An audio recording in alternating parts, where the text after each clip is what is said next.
environments spread via their entities. Welcome.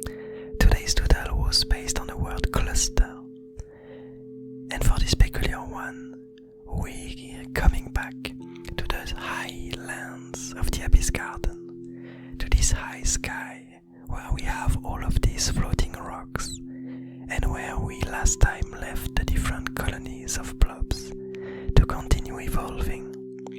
And last time we saw them, we saw a few blobs kind of discovering almost vacant rock in the middle of these lands. But anyway, the first pathway that led me to this scene, to this doodle, was the hollow experiment, which states that the lack of one thing implies the existence of others.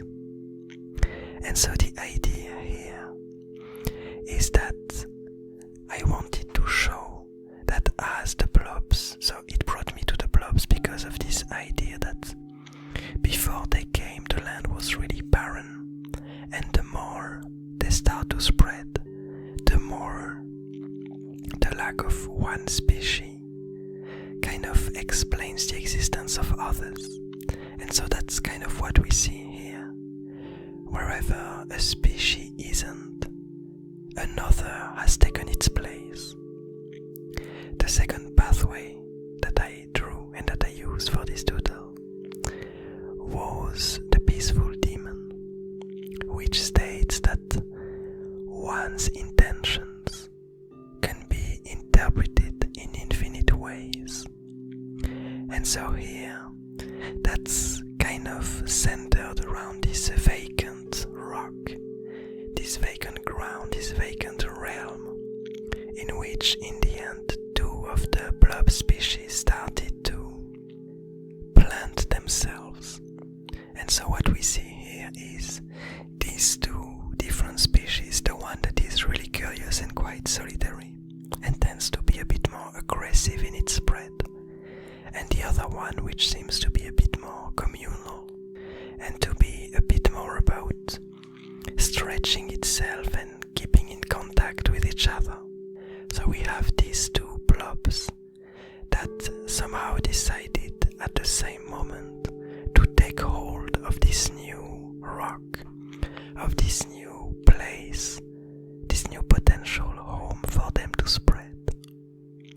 And finally, the last piece, the last pathway that I used for this doodle was the spreading curse, which states that changes proliferate from entities to environments.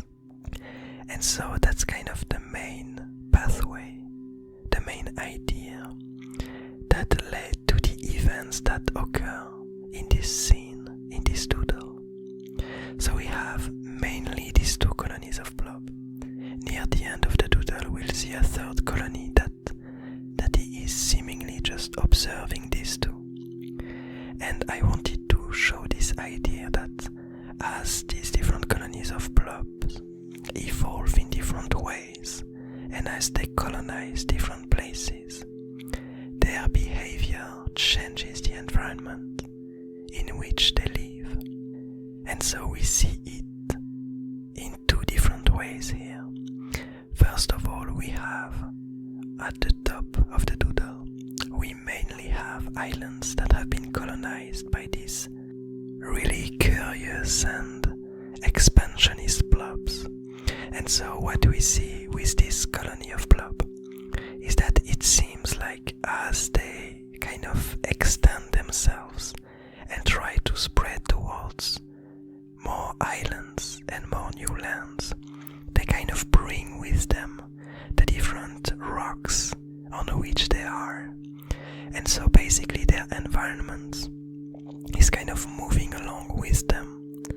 And so you have these rocks that used to be quite stationary entities that are now being moved around by this specific colony of blobs.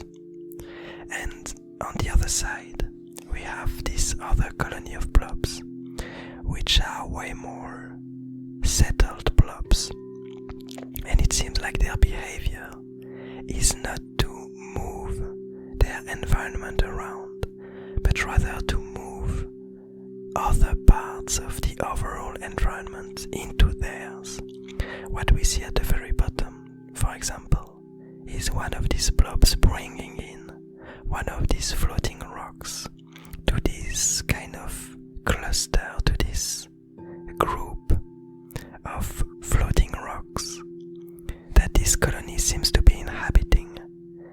And what we seem to see here is that these blobs, it does look like all of these rocks that they gather, they kind of clump them together in order to create some kind of cluster, some kind of group of bunch of rocks together. It seems like all the blobs of this colony feel a need to be able to gather their surroundings into their environment. And so you end up with these very huge islands that are interconnected to one another, which really shows how much they impact their environment and the way these high skies look. And that's something that I didn't anticipate at the beginning with the blobs, when we began to allude to the fact that probably some of the blobs are gonna start some colonies, and as time passes there will be some changes in their behavior and genetical changes generation over generation, leading them to become very different kind of colonies and very different kind of individuals. But I didn't anticipate that these behaviors would also begin to change their environments. Because indeed, if you have entities that are really curious but still feel the need to get attached to their home, what they will do is they will spread with their home. And if you have other creatures that feel the need to feel safe and to feel surrounded by others like them, well, whenever they continue to grow and as their need for new land increases, what they do is that they bring the new land inside of this enclosure, inside of their original land. And so they began to reshape the environment. And now you begin to see an environment that is beginning to become really different from the way it was at the beginning when we first saw these blobs and this entering this realm of floating rocks. And something else that we see here is a lot of blob particles. I feel like the more we go into these doodles about the blobs and their highlands, the more we realize that these lands are getting totally overrun by the blobs. It almost looks like trash, or like, simply just another creation of blob material. And so we can imagine that at some point this huge amount of blob material will end up leading to the emergence of some creature or some entity that can feed on it, and it would lead to a huge spread of this kind of entities who can use this material or feed on it. But I would believe that it won't happen before some time. But in the meantime, something that we didn't discuss is this vacant island that didn't change much since last time we saw it. So for the moment it seems like the artifact or the entity that's hiding inside of this island hasn't yet did anything that would change the behavior of the blobs as far as we know. So we will see in the future how it behaves and if it has an impact on the people, on the blobs, on the entities that live on top of this island.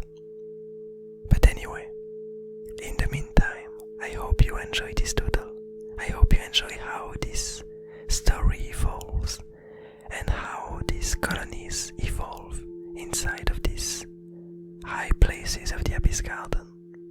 I hope you're having a nice day, a nice evening, a nice morning, and I'll see you tomorrow.